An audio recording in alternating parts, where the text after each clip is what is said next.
I spent 8 years drunk before realizing other families don't live this way. My first drink wasn't at a party or with friends sneaking alcohol from their parents' liquor cabinet. It was at breakfast on my 8th birthday. Mom poured orange juice into my glass, but I watched her add something from a flask she kept in her purse. She called it a birthday mimosa, said I was old enough now to drink like the grown-ups. The taste was bitter and made my throat burn, but Mom and Dad both raised their glasses to toast me, so I forced it down. They clinked their glasses against mine and smiled like they'd just given me the best present ever. My younger brother Liam watched from across the table with jealous eyes. He was only 5, still too young for the family tradition. Dad noticed him staring and ruffled his hair. Don't worry, buddy. 3 more years and you'll get your turn too. I didn't understand then what that meant. I just felt special, chosen, like I'd crossed some invisible threshold into adulthood that made my parents proud. By the time I was 9, I had my own flask, a small silver one with my initials engraved on it that Mom gave me for Christmas. She showed me how to fill it from the bottles under the sink, how to take small sips throughout the day to maintain what she called the right level. Too much and you're sloppy, she explained. Too little and you're uncomfortable. You want to find that sweet spot where everything feels smooth and easy. I practiced at home during winter break, learning to drink just enough to feel that warm, buzzy sensation without stumbling or slurring my words. Dad praised my control, said I was a natural. By January, I was bringing my flask to school, taking bathroom breaks to sip from it between classes. The teachers never noticed, or if they did, they didn't say anything. Our family had a reputation in our small town. The Harringtons were known for being fun, social, always hosting parties that lasted until dawn. Every holiday, every birthday, every random Friday became an excuse for my parents to fill the house with people and alcohol. Mom worked from home doing something with computers that I never fully understood. Dad was a car salesman who bragged about closing deals by taking clients out drinking. They both functioned perfectly well while maintaining a constant level of intoxication that would have hospitalized normal people. I thought this was just how adults lived. I thought everyone's parents had liquor with breakfast and wine with lunch and cocktails before dinner and nightcaps before bed. The morning routine at our house was precise and ritualistic. Dad would wake up and immediately pour himself what he called an eye-opener, usually whiskey in his coffee. Mom preferred vodka in her orange juice, clear alcohol that didn't smell as strong.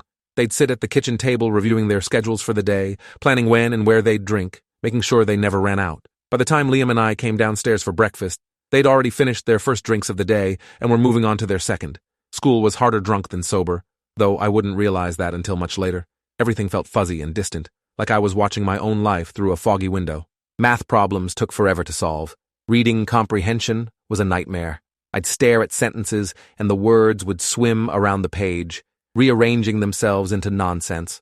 But I learned to fake it, learned to smile and nod at teachers, to copy homework from smarter kids, to do just enough to avoid failing. My grades hovered around C's and D's, which my parents said was fine. You don't need perfect grades to be successful, Dad would say. You need social skills and confidence. Those only come from learning to relax and be yourself. And alcohol made me relax. It made the anxiety that lived in my chest feel smaller, made social situations less terrifying. I became the funny kid in class, the one who always had a joke ready, who could make people laugh even when I didn't understand the lesson. My best friend Caleb started noticing something was off around 5th grade. We'd been friends since kindergarten and he knew me better than anyone. One day after school he asked me straight out why I always smelled like his dad's breath after poker night. I panicked and told him it was cologne, a special kind my dad got me. He didn't look convinced, but he dropped it. That weekend, Caleb invited me to sleep over at his house for the first time in months. I'd been avoiding sleepovers because I didn't know how to bring my flask without getting caught. But Caleb had been persistent, and my mom said it would be good for me to spend time with normal kids. She actually used that word, normal, like she knew we weren't. At Caleb's house, everything felt wrong from the moment I walked in. His parents weren't drinking. They made dinner completely sober, sitting around the table having conversations that made sense and stayed on topic. After dinner, they watched a movie together, still sober, laughing at the funny parts with clear eyes and steady hands. I started feeling shaky around 8 p.m. The warm buzz I'd maintained all day was fading, replaced by a jittery, anxious feeling that made my skin crawl. My hands trembled when I reached for the popcorn. Sweat beaded on my forehead even though Caleb's house was cool. I excused myself to the bathroom and pulled out my flask, taking a long drink that burned going down, but immediately made everything feel better. When I came back, Caleb's mom was looking at me strangely. "Are you feeling okay? You look flushed." I nodded quickly. Just tired. The rest of the night was torture. I rationed my flask carefully, taking tiny sips when I could sneak away, but by midnight I'd drained it completely. Lying in Caleb's room in my sleeping bag, I felt worse than I'd ever felt in my life. My heart was racing. Nausea rolled through my stomach in waves. Every sound seemed too loud, every sensation too intense. I didn't sleep at all. At 6 a.m., I called my mom and begged her to pick me up early, claiming I was homesick. The car ride home, Mom handed me a small bottle of vodka. "Drink up," she said gently. "You went too long without it. That's why you feel sick." She was right. Within minutes of drinking, the horrible symptoms faded. My hands stopped shaking. The nausea disappeared. I felt normal again. "You have to be more careful," Mom explained as we drove. "Always make sure you have enough with you. Going without can be dangerous at your tolerance level." She said it so casually, like she was giving advice about remembering to pack a lunch. I was 10 years old and physically dependent on alcohol, and my mother's only concern was that I'd gone too long between drinks. That was the moment I started to suspect something might be wrong with our family, though I couldn't articulate what exactly. I just knew that the sick feeling I'd experienced at Caleb's house was called withdrawal, and withdrawal wasn't something normal 10-year-olds were supposed to understand. Liam turned 8 on a Sunday in March. I watched him receive his first birthday mimosa with the same ceremony I'd experienced 3 years earlier. Mom and Dad toasted him, praised him for not making a face when he swallowed despite the burn. He looked so proud, so excited to finally be part of the family tradition.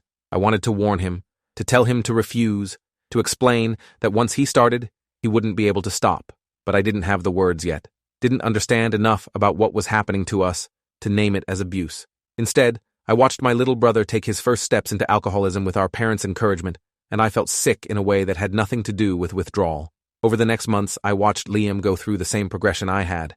The morning additions to his juice, the small flask Mom bought him with his initials, the bathroom breaks at school. His grades started slipping just like mine had. His personality changed, becoming looser and sillier. Our parents praised every step, calling him a natural just like his big brother. By age 11, I was drinking more than my parents realized. The amount they gave me wasn't enough anymore. My tolerance had increased to the point where their carefully measured doses left me feeling shaky and anxious. I started stealing from the bottles under the sink, adding extra shots to my flask when they weren't looking. I got better at hiding how much I was actually consuming. My parents thought I was maintaining their prescribed level, but I was drinking nearly twice that just to feel normal. School became impossible. I failed 6th grade and had to repeat it, which my parents barely reacted to. "It's just school," Dad said with a shrug. "Real education happens in life, not classrooms." They pulled me out halfway through my second attempt at 6th grade and started homeschooling me instead. Homeschooling in our house meant Mom giving me worksheets while she worked on her computer. Both of us drinking steadily throughout the day. I'd complete maybe 2 or 3 assignments before giving up, and she'd sign off on my progress without checking my work. Liam was homeschooled too by the time he reached 4th grade. Our house became this isolated bubble where the only reality was drinking and maintaining the buzz and making sure we never ran out of alcohol. Mom ordered groceries online, so she didn't have to leave the house sober. Dad worked fewer and fewer hours, claiming he was building up his client base from home, but mostly just drinking in his office. Our extended family had stopped visiting years ago. Grandma had tried to say something about our parents drinking once, and Dad had banned her from the house. "We're not going to tolerate judgment in our home," he'd announced. "Anyone who can't accept our lifestyle isn't welcome here." So we existed in this weird, isolated world where everything revolved around alcohol. Birthdays weren't about cake and presents, they were about drinking. Holidays weren't about family traditions, they were about drinking. Every celebration, every difficult moment, every regular boring day, the answer was always the same: drink. I was 13 when I first realized other families might not live like us. We'd run out of vodka on a Wednesday afternoon, and Mom sent me to the liquor store with cash and a note saying I was picking up for my parents. The clerk looked at the note skeptically, but sold me 3 bottles anyway. On my way out, I passed a woman with her daughter who looked about my age. The daughter was excitedly telling her mom about a soccer game, speaking in clear sentences with bright eyes and steady hands. I watched them interact, studying the way they moved and talked. The mom wasn't slurring at all. The daughter wasn't swaying. Neither of them had the telltale looseness that came from drinking. They were completely sober in the middle of the day, and they seemed fine, happy even. I stood in the parking lot for 10 minutes after they drove away, vodka bottles clutched against my chest, trying to process what I'd seen. Could people really live without drinking? Could families exist without the constant maintenance of the right level? When I got home and asked Mom if normal families drink as much as we do, she got defensive. "There's no such thing as normal," she snapped. "Every family has their own way of doing things. We choose to live freely and not judge ourselves by society's arbitrary rules." She poured herself a generous glass of wine and took a long drink. People who don't drink are usually uptight and judgmental. They're missing out on life. But the seed of doubt had been planted. I started paying attention when we did venture out into public, which was rare. At the grocery store, at the gas station, at the rare restaurant visit, I'd watch other families. Most of them weren't drinking. Most of the parents moved with coordination and clarity that mine never had. Most of the kids my age weren't sneaking sips from flasks or making excuses to go to the bathroom every 30 minutes. We were different. Maybe not different in the special way my parents claimed, but different in a wrong way, a dangerous way. I tried to stop drinking when I was 14, just stopped one morning, refused the vodka Mom tried to add to my orange juice. Her face went through several expressions, confusion, then anger, then something that looked almost like fear. "You can't just stop," she said urgently. "Your body needs it now. You'll get sick." I told her I wanted to try being sober, wanted to see what it felt like. She called Dad in from his office, and they both sat me down for a serious talk. "This isn't how our family works," Dad said firmly. "We don't do extremes. We maintain balance, and balance for us means drinking." I held out for 6 hours before the withdrawal got too bad to stand. The shaking came first, then the nausea, then something that felt like bugs crawling under my skin. My heart raced so fast I thought it might explode. Sweat poured down my face even though I was freezing. Mom finally brought me a glass of whiskey. "Just drink this," she said gently, "and you'll feel better." She was right. The alcohol made everything stop, made my body calm down, made me feel human again. That failed attempt to quit scared me more than anything else had. I was physically dependent on alcohol. My body didn't know how to function without it anymore. At 14 years old, I was an alcoholic, and my parents had made me this way. The realization should have led to some dramatic change, some moment of clarity where I demanded help. But I didn't know how to ask for help. I didn't know who to ask. Our family was so isolated that I couldn't imagine a world where someone would intervene. Child Protective Services felt like something from TV, not real life. So I kept drinking, kept maintaining the level, kept existing in the fog that had been my reality for 6 years. Liam was 10 now and drinking just as much as I was. Sometimes I'd catch him looking at me with questions in his eyes, but he never voiced them. We'd both learned that questioning the family system led nowhere good. The turning point came on a Friday in November. Liam collapsed in the kitchen while trying to pour himself a drink, just crumpled to the floor, unconscious, his skin pale and clammy. Mom and Dad both panicked, which told me this was serious because they never panicked about anything. Dad called 911 while Mom tried to wake Liam up, shaking him and calling his name. The paramedics arrived and immediately noticed the smell of alcohol in the house, on Liam's breath, everywhere. One of them looked at my parents and asked very directly, "How much has he had to drink today?" Mom tried to downplay it. "Just a little. He must have gotten into our liquor cabinet without permission." The paramedic wasn't buying it. He examined Liam, checked his vital signs, and his expression grew increasingly serious. "This child has alcohol poisoning. His blood alcohol level is probably dangerously high. We need to transport him immediately." As they loaded Liam onto a stretcher, one of the paramedics noticed me standing in the doorway. She walked over and crouched down to my level. "Honey, are you okay? Have you been drinking too?" I nodded, too scared to lie. The paramedic's face went through several emotions before settling on professional concern. "How much do you drink?" "Every day." "How much every day?" I showed her my flask. She took it, opened it, smelled it, and her jaw tightened. "How old are you?" 14. She stood up and called to her partner. "We need to take both kids. The other child is also showing signs of intoxication." My parents tried to argue, claiming I was fine, that I didn't need medical attention. But the paramedics were firm, and eventually my dad backed down, probably realizing that fighting them would make things worse. I rode in the ambulance with Liam, watching machines monitor his vital signs while the paramedic asked me questions about our family, our drinking, how long this had been happening. At the hospital, they ran blood tests on both of us. The doctor who came back with our results looked like she'd seen a ghost. "Your blood alcohol content is 0.15, she told me. "That's legally drunk for an adult. And you're a child. Your brother's is 0.28. He could have died." They admitted both of us for observation and alcohol detoxification. The next hours were a nightmare, as withdrawal set in properly for the first time. I'd thought that sick feeling at Caleb's house was bad, but this was exponentially worse. Shaking so violent I couldn't hold a cup. Nausea that made me vomit until there was nothing left. Hallucinations, shadows moving at the edges of my vision.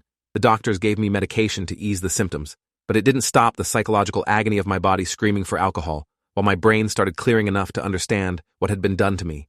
Liam was going through it worse in the room next to mine. I could hear him crying, begging for a drink, not understanding why the doctors wouldn't give him what he needed. A social worker came to interview me on day 2.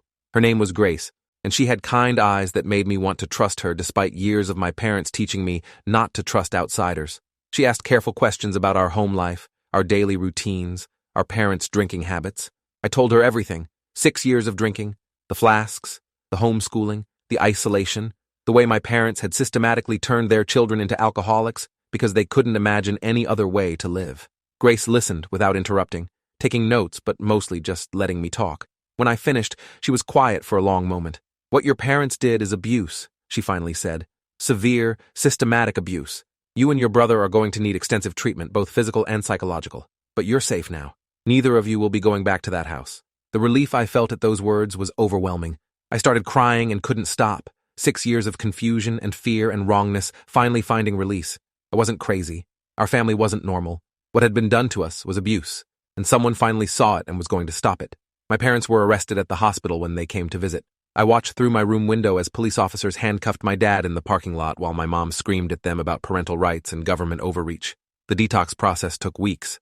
My body had been dependent on alcohol for so long that withdrawal was medically dangerous, requiring careful monitoring and medication to prevent seizures. Liam struggled even more than I did, his younger body more severely affected by years of poisoning. But slowly, gradually, we both stabilized. The fog that had been my constant companion for 6 years started lifting. Colors seemed brighter. Sounds were clearer. I could think in complete thoughts without everything scattering like leaves in wind.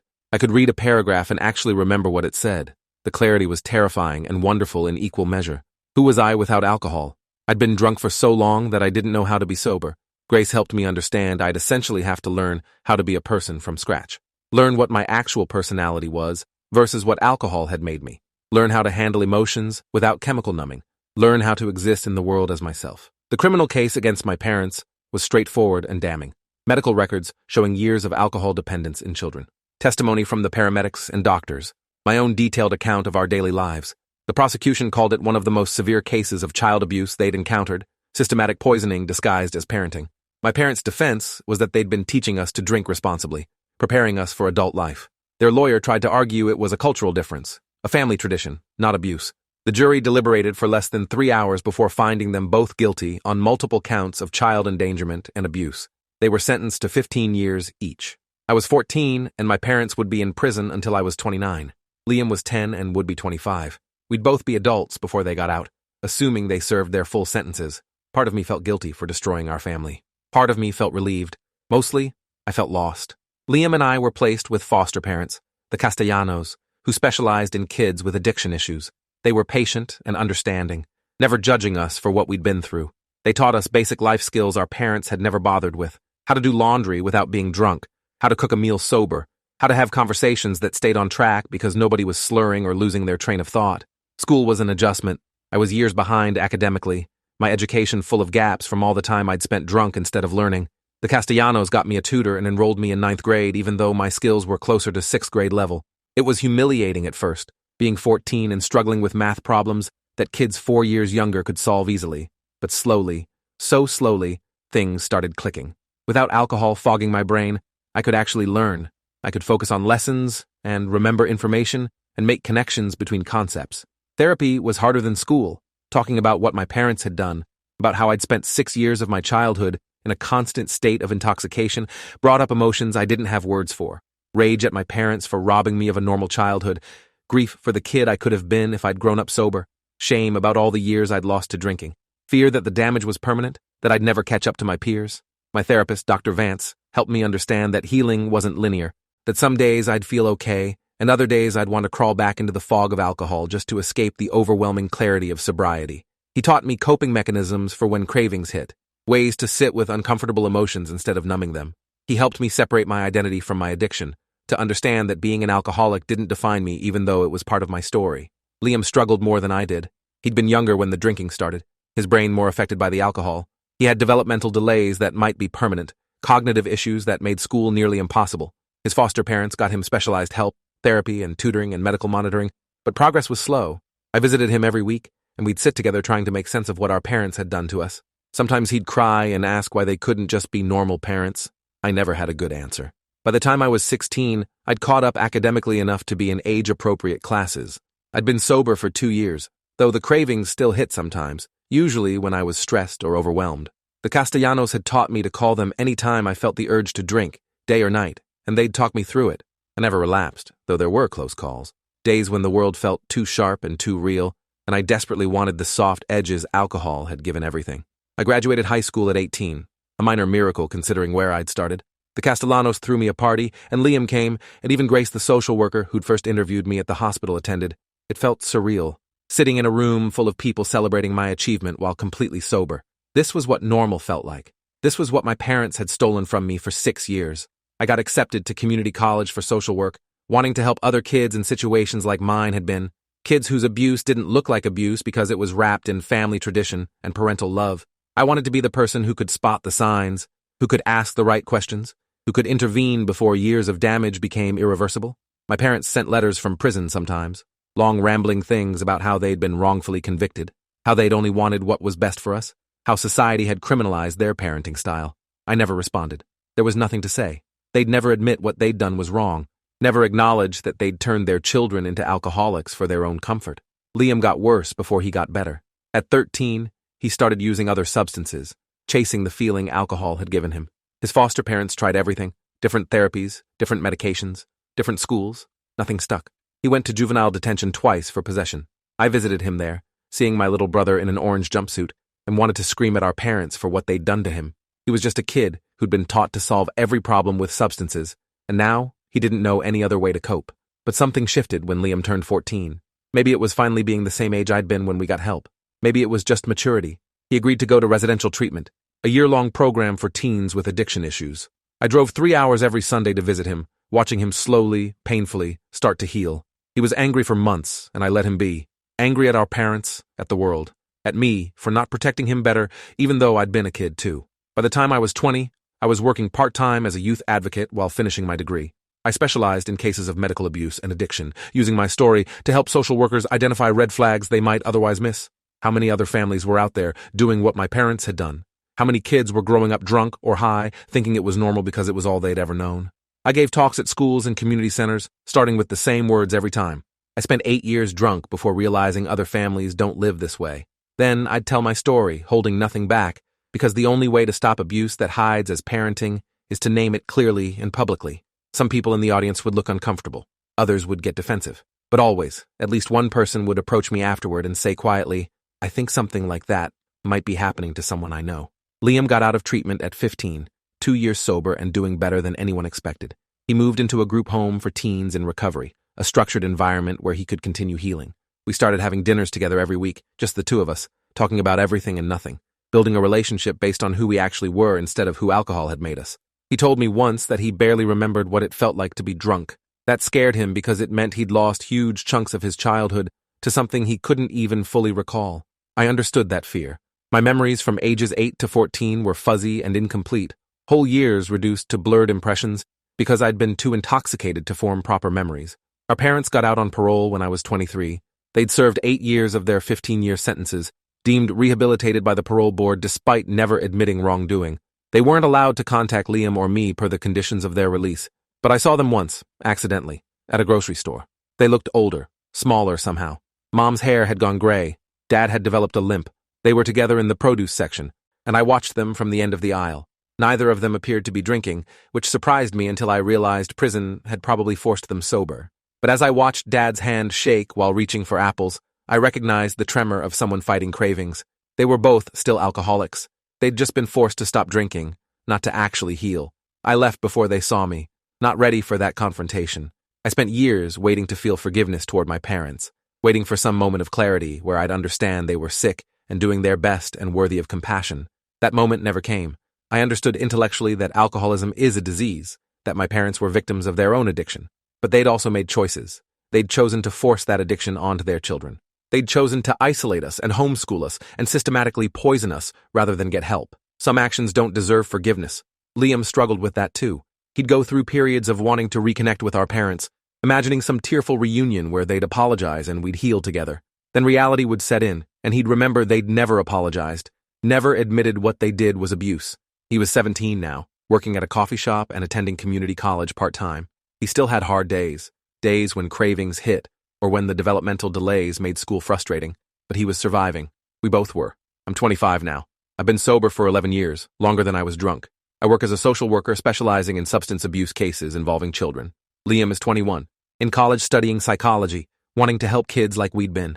We talk about our childhood sometimes, trying to make sense of those lost years, trying to understand how our parents convinced themselves that raising alcoholic children was acceptable parenting. The damage isn't something you recover from completely. I'll always be an alcoholic, always have to monitor myself around alcohol, always carry the physical consequences of years of childhood drinking. My liver shows signs of scarring. My cognitive function is good now but might decline earlier than normal as I age. Liam has it worse, his younger brain more severely affected. He'll likely deal with learning disabilities and emotional regulation issues for life. But we're alive. We're sober. We broke the cycle that had apparently existed in our family for generations. When I give talks now, I always end the same way. Your family's normal isn't necessarily normal. If something feels wrong, trust that instinct. Reach out to a teacher, a friend's parent, a counselor, anyone who might listen. Because abuse doesn't always look like violence. Sometimes it looks like tradition. Thanks for hanging out till the end. If you want more stories, make sure to subscribe and leave your take below.